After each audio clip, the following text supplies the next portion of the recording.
Welcome to Real Time Review. I'm your host, Jesse Nussman. With me, as always, fellow Atlanta film critic Jason Evans. Yeah. And Jason, we have...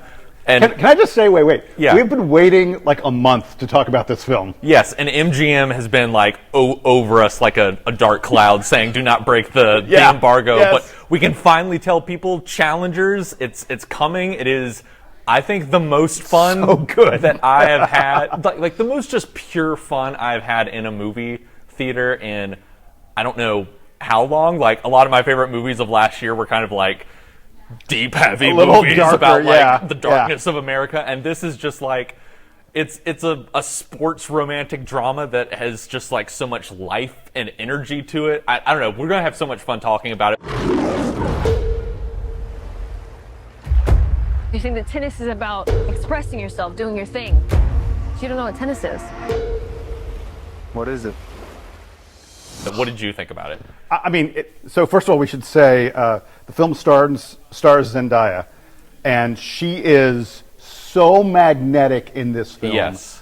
You cannot take your eyes off of her. Literally from the opening moment until the very end of the movie. You say it's not a dark film by any stretch of the imagination. Her character goes to some interesting places. It is a movie, I guess. Like here's the first fun thing I want to talk about. Yeah.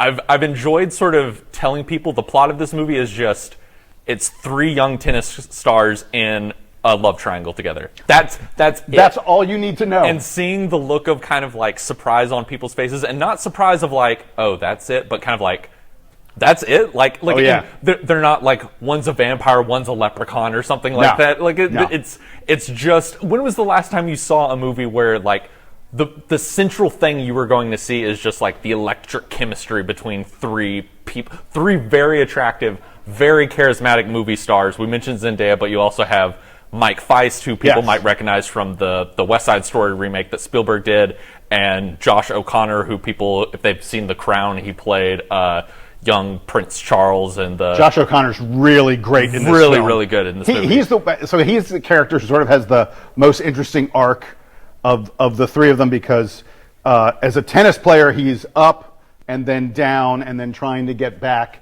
and his relationship with Zendaya is the most electric among the three of them. Look, we should just say it. The film is horny. I mean, it is. I mean, that is part of the, I think, appeal of it. Is it is a movie that is all about desire and these three people that just keep kind of like sporadically coming back into each other's lives, and there's just something about like when these three characters get together, just like the electricity and their attraction to each other and their competitiveness with each other. There's, I think, a really cool thing about this movie. Like, I definitely want to talk about Luca Guadagnino and what he brings to this film as the director. Brilliantly directed. This is a movie where you have all of this kind of pent up sexual desire amongst these characters, but then it all gets sort of like let out on the tennis court. Like the tennis scenes in here, which are so like electric and have all these cool different camera movements, are like that's where all of that kind of like internal like build up is sort of getting expressed on screen, and it makes those scenes so much more electric to watch. It feels like you're having a little moment there, but yeah, sure, yeah. It would be possible, I think. There may be some people who watch this film who say that Luca over-directs it a bit. Certainly some of the... Boo! Yeah, well, certainly some of the tennis scenes... First of all, the tennis is not super realistic. There's a lot of it, though, especially there are a couple rallies where I'm like, that's just not how professional tennis is played. But it's part of the plot. It's part of the story. But the way they shoot the tennis scenes, there is quite literally sweat dripping off of the characters almost at every moment. This whole movie, the characters are glistening. Right. There's bits where, like, I was telling my uncle about this the other night because he's a big tennis player. Like, there's bits where like Luca Guadagnino is making the camera replicate like a ball, and it's like the camera is being like ponged back and forth across the tennis line and is like flipping and doing spins and stuff. Yeah, he puts the camera underneath their feet sometimes, like with like the tennis court is suddenly clear. Right. It'll be overhead. You're right, it duplicates the ball. But the genius of the direction this way is that it keeps you super engaged with what's happening on screen. The film is a visual treat, and at all times, you're looking at it and sort of wondering what's going to come next, both the story and what am I going to be presented with next visually and from an auditory standpoint. I'm going to steal your thunder. Go ahead. The score, the music in this film, off the chart. Like my boy Trent Reznor coming through. And Atticus Ross. Trent Reznor and Atticus Ross. Who are two of the best score, whatever you want to call it, composers. To say they hit it out of the park, I'm telling folks, so we were in a screening with our critic friends. It was only critics. There were no regular folks there. I was sitting in front of you and was like doing this the entire time. Right, like, exactly. like it's But dance music, basically. The film ends, the credits start to come up, and when Trent Reznor and Atticus Ross's name came up on screen, the critics, who are incredibly jaded, we all started going, yes! We erupted into it. We were like, yes! And they're like the third credit that like comes up. Should have been first. It's like Luca Guadagnino, the cast, and then like Trent Reznor, Atticus Ross for the score. And you could listen to this score all day long. It's not a typical sports score. I think you described it to me. It's more of a dance kind of score. Right. It's you like just feel like you're moving the whole time. It's like Trent Reznor and Atticus Ross took over the club one night and Yeah. basically did like a 30-minute set, and that's kind of the music of the movie. And all of it, by the way, I should say, all of it just draws you into the story.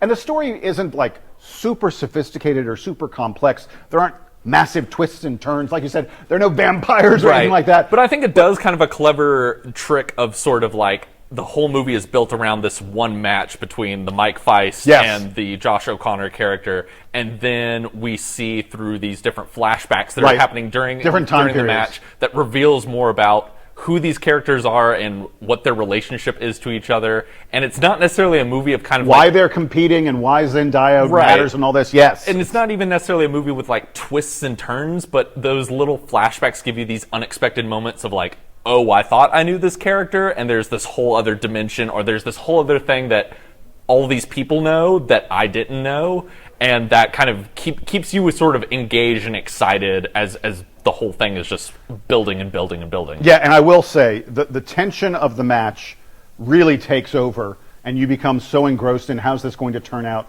and at the very end, there are things that happen early on that suddenly impact, early on is in 10 years in the past of the film, that suddenly impact what's happening in this match.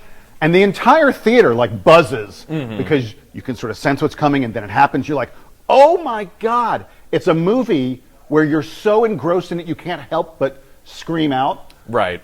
In joy at what you're observing. That is so, we just don't get that very much. It is so rare. Yeah. I'll go ahead and tell it right now. This film is, I've been sort of ranking everything all year so far.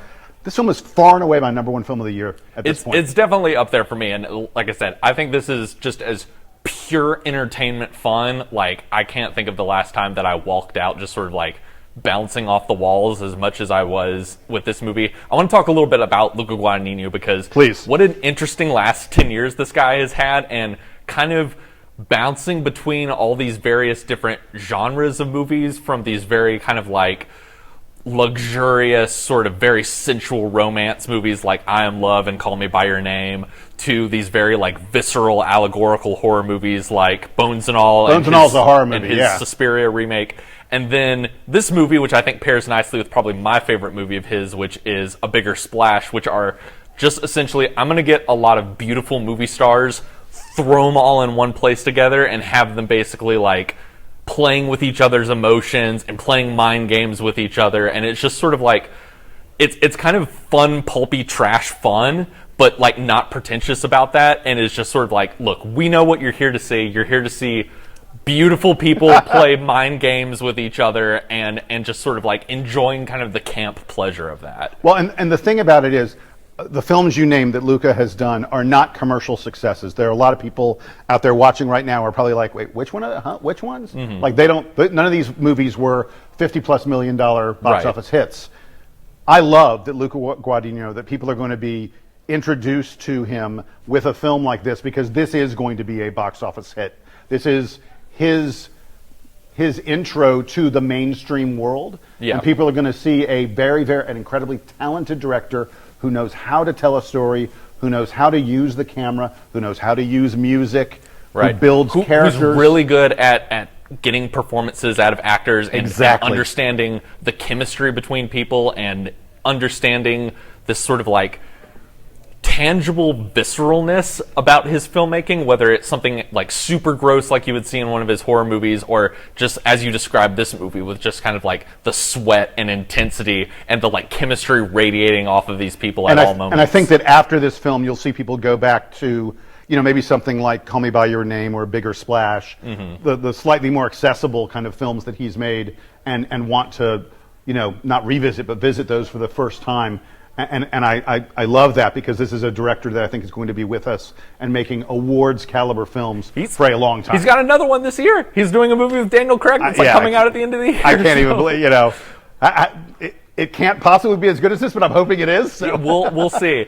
Well, Jason, we want to give a little preview to, we have another episode dropping this week where we will be talking about Guy Ritchie's movie, The Ministry of Ungentlemanly Warfare. I cannot believe I did that title without screwing it up. We encourage people to check out that video. It is also up to watch on 11 Alive Plus. And but until then, we've got some great summer stuff around the corner. We've got Ryan Gosling and The Fall Guy. Are you excited to return to the Planet of the Apes?